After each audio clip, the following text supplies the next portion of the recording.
So ayun mga katropa, so ito na ang pinakaabang-abangan natin na trailer ng Masters of the Universe. So itong Masters of the Universe, isa ito sa favorite kong series at cartoons before nung maliit pa ako. Alam ko, naalala ko sa Cartoon Network ko siya napanood eh. Doon siya lumalabas before. Kinder pa ako noon nung pinapalabas ko yun. Naalala ko, pinapanood ko yun kada weekends or after school, pinapanood ko yun. Nalala ko yun, yung afternoon or pag wala akong pasok sa tanghali. Alam ko, nalala ko, pinapanood ko yun eh. So, yun yung mga times na nanonood ako ng Masters of the Universe. So, A sword will choose its master. A boy will become a man. The hero will be born.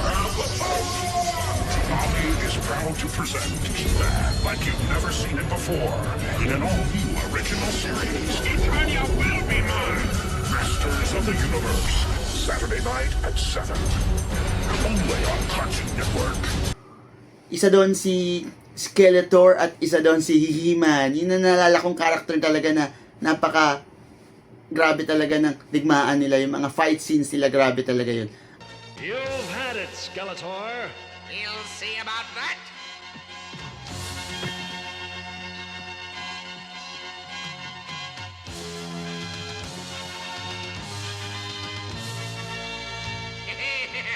I win, He-Man. Your sorceress is trapped inside the Dragon Pearl. Her power is now mine. Yes.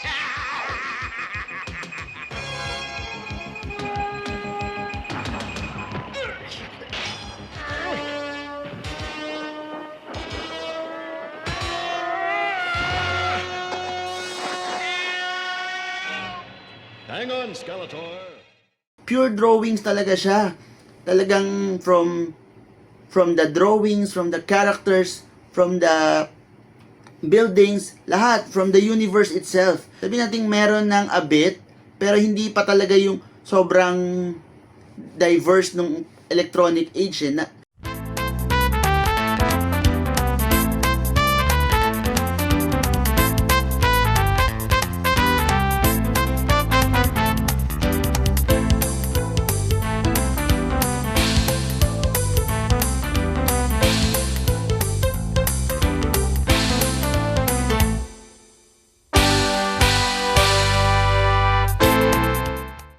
unlike nowadays na pwede ka nang magawa sa ibang mga software na mga cartoons na gusto mo with the 3D, di ba? Talagang magagawa mo na lahat eh. Unlike before, manual lahat. Sinasabi nga nila yung ginagamit nga nila yung photograph nila frame by frame. Yun, dinodrawing siya. So, kaya grabe talaga, painstaking, tapos inaan siya with a watercolor or color pencil. So, para maging alive yung color nung mga scenes na kailangan nila. By the power of Grayskull.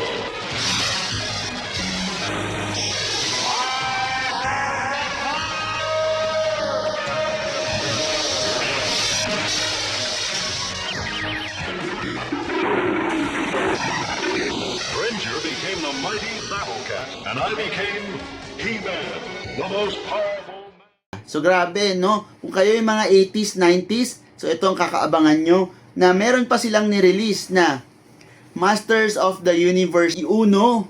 Ayan, no? Uno. Masters of the Universe. Grabe talaga, no? Na nakita ko dito sa atin, dito sa toy store dito sa Pilipinas, na grabe, Master of the Universe. Grabe. I-flash ko na lang dito sa aking screen yung style ng Uno Master of the Universe. And I became He-Man, the most powerful man in the universe. Only 3 others share this secret. Our friends, the Sorceress, Man-at-Arms.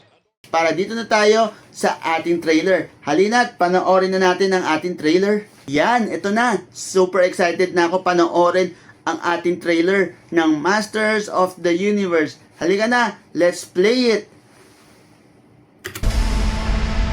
All that stuff that only exists in legends and bedtime stories.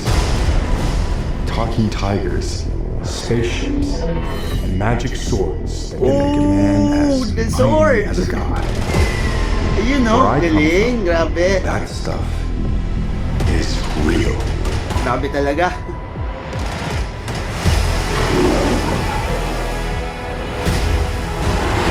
Why did you send me away? I wanted you to be safe.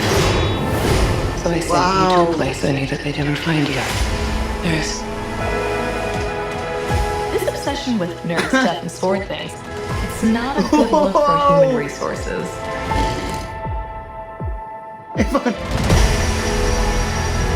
I know it sounds crazy, but that sword is gonna Oh, show me yung the way character, out. yung ano ni He-Man. That's you. Sir, you can't do that. Don't worry. Collectible store. It's mine. Ah!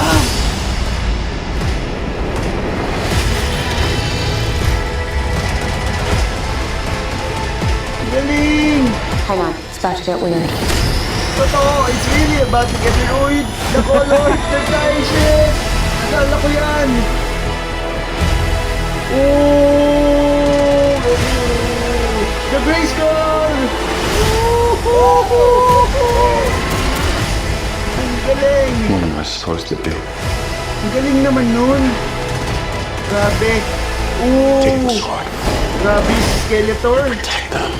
Sana they leave it up, no?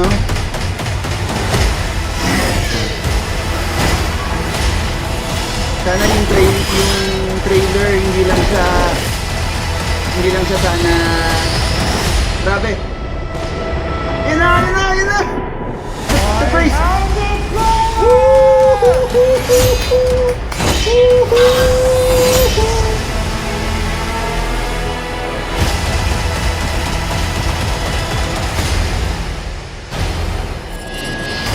Skeletor, grabe!